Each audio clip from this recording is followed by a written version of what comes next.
At 0630 hours, a Russian combat unit moved through hostile territory on a covert mission. Their objective was simple: gather intelligence and extract before sunrise. The terrain was harsh and unforgiving, with narrow valleys and steep ridgelines that offered perfect cover for an ambush. Every step forward was calculated, every sound controlled. Without warning, their radios went silent. One moment, there was communication. The next, there was nothing but dead air. Seconds later, an explosion tore through the ground behind them, throwing dust and shattered rock into the air. Gunfire erupted from the cliffs as enemy forces opened fire from above, striking with speed and precision. The unit was surrounded. Soldiers dropped into cover, returning fire through smoke and flying debris. Orders were shouted over the chaos as visibility collapsed. Time slowed, and every second became a fight to stay alive. One soldier was hit and fell, but another moved instantly, dragging him to safety as bullets slammed into the rocks around them.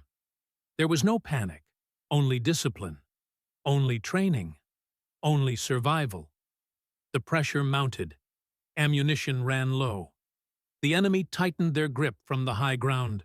Then, cutting through the noise of battle, a new sound filled the sky, fast and unmistakable. Air support had arrived. Jets roared overhead, slicing through the clouds at low altitude. Moments later, precision bombs were released onto the ridge lines. The mountains shook as explosions ripped across enemy positions, sending fire, smoke, and debris into the air. The ambush shattered under the sudden force. Enemy fire collapsed. Survivors fled into the terrain, disappearing as quickly as they had emerged. Silence slowly returned to the valley. Smoke drifted between the rocks as the unit regrouped. The wounded were treated.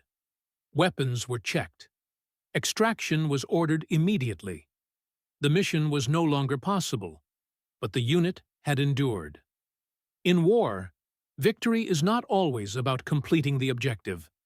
Sometimes, victory is surviving the ambush and making it home. If you want more intense and realistic military stories like this, please kindly subscribe to this channel.